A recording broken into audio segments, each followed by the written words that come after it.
Yo, this is Bench Gamer here. So it has been about 7 days since Zenless Zone Zero came out, and since then, I have basically stayed true to my opinion that Zenless Zone Zero is the best gacha game since Genshin Impact. It is certainly my favorite gacha game right now, even compared to Genshin Impact. I didn't say that in my original video, but at this point, I think it's pretty much the truth.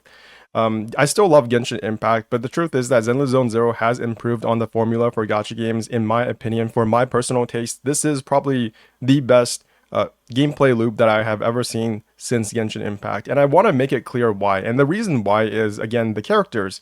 Now, if you didn't watch my original video, what I said was that when I initially looked at Zenless Zone Zero's characters, I was actually a tiny bit disappointed. I thought the Genshin Impact character designs were better. Even the Honkai Star Rail character designs were a bit better. And since then, I have changed my mind. It didn't take very long. It took maybe like 2 or 3 hours before I realized that the Zenless characters, even though they weren't as over designed, not maybe over designed, but they didn't have as much like extra stuff on their bodies. They didn't have all those ribbons and straps and different kinds of like pieces jutting out of their bodies as the Honkai Star Rail characters or the Genshin characters. And perhaps that was why I felt like they were a bit underwhelming at first. But then 2 or 3 hours into the game, I realized that because the game was much more animated and because there were a lot of more animations, even just in their idle poses in combat compared to the Genshin or Star Rail characters, it made sense that they would not be as over designed because they have to make all their different body parts move in more animated ways and more expressive ways compared to Genshin or HSR. So to me, it makes sense that they would have less stuff on their bodies, if only to have all of the animations feel consistent with all the other characters so that not one character looks like they are way too over animated, or maybe if they had ribbons or like straps jutting out of them, they would have clipping issues and it would be harder to animate. So I think it makes sense that the way they look fits this world. They actually feel more like fighting game characters to me than gacha game characters, if that makes any sense. I know they have done a lot of marketing to market this game towards the fighting game crowd, and I can definitely see why just from looking how the game characters move around. They look much better than any other gacha game I have ever played in my entire life, and I am not exaggerating. These characters look like fighting game characters in terms of the quality of their animations. But that is not the only thing that makes me so happy with the characters in this game. The other thing I mentioned in my original video is that the characters actually appear spontaneously by themselves throughout the different maps in the city. It's not an open world. You have basically these instanced areas, sort of like Persona 5. This game is a lot like Persona 5. Even the relationship system feels like Persona 5, but I'll get to that later. What I noticed initially was that Ellen Jo would actually just appear by herself. She first appeared in the main hub area where you take missions and stuff like that, which is basically just your home. And it's like this video store, so people will visit it to rent out videos. I don't know why, because they already have their internet. It's called the internet, but it's just the internet. And she was like renting out videos or something. And after that, I would notice that she would appear randomly most of the times besides like a payphone or something, and she would just be talking to somebody. So the fact that characters actually not only stay in one place in the city, in the open world area, but they would actually move around and be in different places, in different contexts. And Ellen Jo was even wearing a different outfit compared to her normal combat uniform. And then I just thought that was so cool. That characters actually felt like they had a real life outside of just being your self-insert waifu fulfillment, whatever. They're more than just dolls. They felt like they actually had something going on besides their relationship with you, and maybe that will change later on. I haven't gotten too deep into this relationship system, but eventually you will unlock this relationship system that reveals to you how you can get these characters to appear in your open world. And it was a bit more formulaic than I had first thought. You basically need to finish a portion of the story. I think it's up to the chapter 2.5 interlude. So once you're finished with the police section of the story, then you will unlock a quest with Ambi where you kind of have like a chat with her through your phone. Something similar to Honkai Star Rail, where you have like different chat messages, but it's so much more involved than that, because in Honkai Star Rail, you basically just have like these characters messaging you once a day. But in Zenless Zone Zero, it's much more due to your own initiative, and you can actually message them for you to hang out with them inside of the city, and they will give you missions for you to hang out with them. So, for example, if I message Ambi, she might go like, oh, you want to hang out beside like the video store, and then you go to the video store at a certain time during the day, and she will be there, and you can talk to her, and eventually you will be able to rank up your relationship level to the extent where you will have a voiced message conversation with her. And that is just so much better than anything that Honkai Star has done. It is basically a one-to-one upgrade over Honkai Star Rail, because in Honkai Star Rail, they only appear on the train. They don't actually appear in the open world. Like Belobog, Like if you get messages from Bronia, she doesn't actually do anything in the open world in Belobog. It's not like you can hang out with her in, I don't know, the museum or anything. She just stays in one place in Belobog. That's not the case with characters in Zenless Zone Zero. As you rank up in terms of your relationship, you can actually even hire them to promote your video store. So that's just so there's just so much integration between how the characters function and how they behave in the world. Leveling up your relationship with them by chat messaging them to hang out with them at different places. For example, Billy, I believe you can play video games with him, and Ambi, you can go to a video store as well as a music store. And Neko, I also had a hangout time with her where I was like feeding a cat, and if I chose the right options, then she would raise her relationship with level with me. It's really similar to Persona 5, and I'm so excited for that because even though I always really liked Persona 5, let's be honest, the game is very old at this point. I think it's like 6 or 8 years old by now. It was on PS3.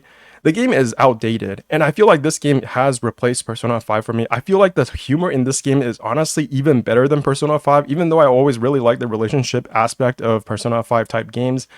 The humor has always been kind of a hit or miss. Most of the time, it's really not that funny. This game is legitimately funny. In Chapter 2, the relationship between the Belobog characters as well as the machine is legitimately funny. It's actually something that I would laugh at. I can't emphasize how much this game just feels like it has humor. It has actual real relationships with the characters that you are collecting.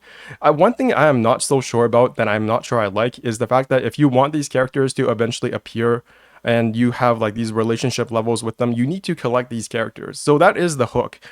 The fact that you can see these characters in your city is the hook for you to get these characters beyond just combat. There has to be something besides combat for you to want these characters, because not everybody is going to be interested in combat. And I think it's good that they have this hook, but at the same time, it kind of erodes the spontaneity of these characters appearing in your cities, because from what I know now, if you don't have these characters will not appear in your city. And I don't know what the threshold of that is, because Ellen, obviously, I didn't have her when she first appeared, and Lucy and Piper, I probably didn't have them when they appeared in my city as well.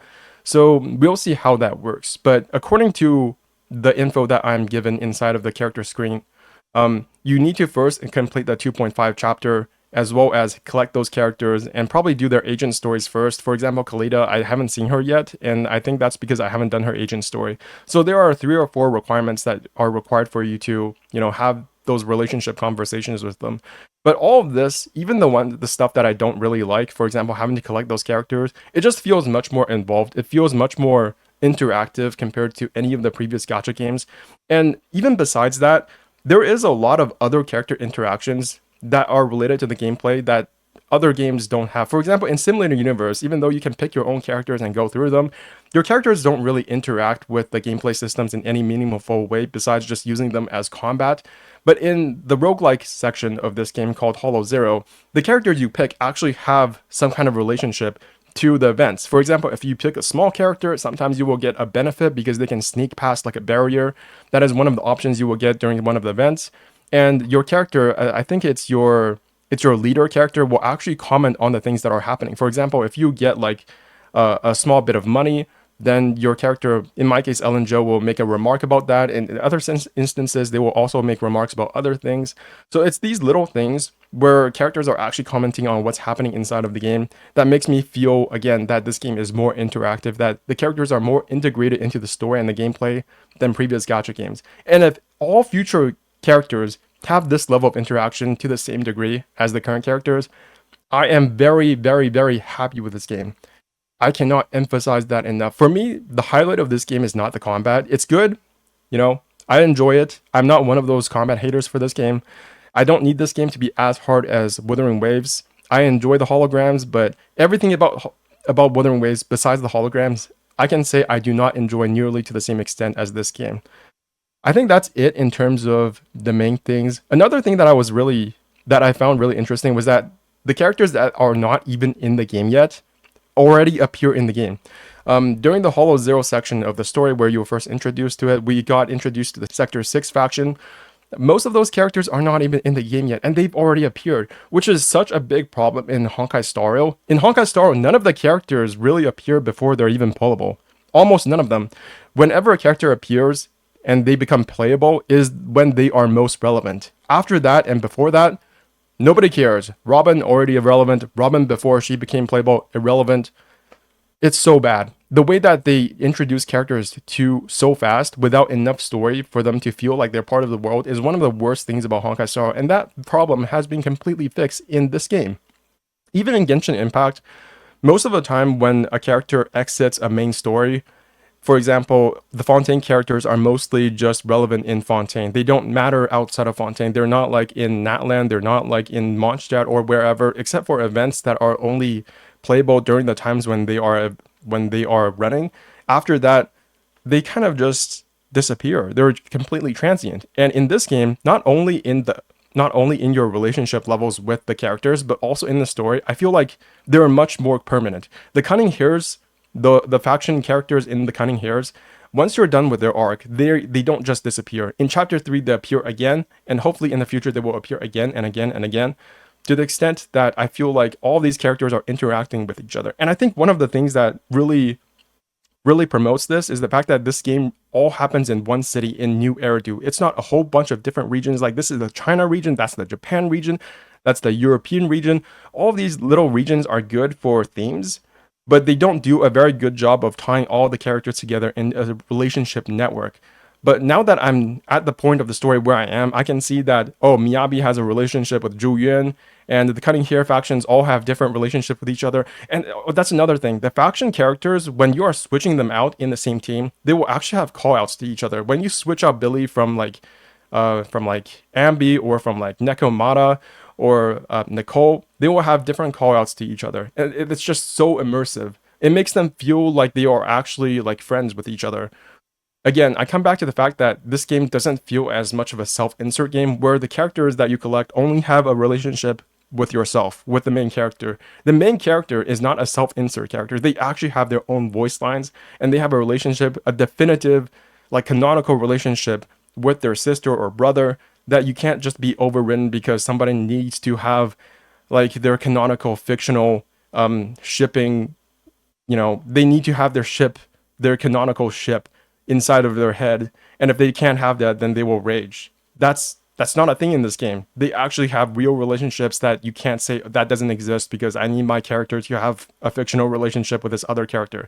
That's bullshit. Anyways, I think that's it in terms of what I wanted to rant about today. But I am just so impressed with this game right now. Say what you want about the combat and about the gameplay on the TV, but the characters, I fully believe, are a wholesale improvement over anything that HoYoverse has done. Not just HoYoverse, but any of the main gacha games that you can see today that are AAA in budget, like Wuthering Waves, Tower of Fantasy. Any of those games are completely inferior to what this game has done in terms of character relationships. Even the character quests, like the agent stories, like Nekomata's agent story as well as Soldier 11's, they are done a tiny bit better because all of them have their own individual cutscenes, and they're split into 3 parts so that you don't have to do them all in one go at the same time now. It's much more manageable and digestible compared to, I feel like in Genshin Impact and Honkai Star, some of the story quests are a bit too long, and this way they just get around that, and it makes it feel like you can do them at your own pace with natural cutoffs. Anyways, this is Bench Gamer signing out. I am having so much fun with Zenless Zone Zero right now, and I hope it continues. I'm very much looking forward to 1.1. And for anybody who is also enjoying the game, just more power to you. This is Bench Gamer signing out. Bye-bye.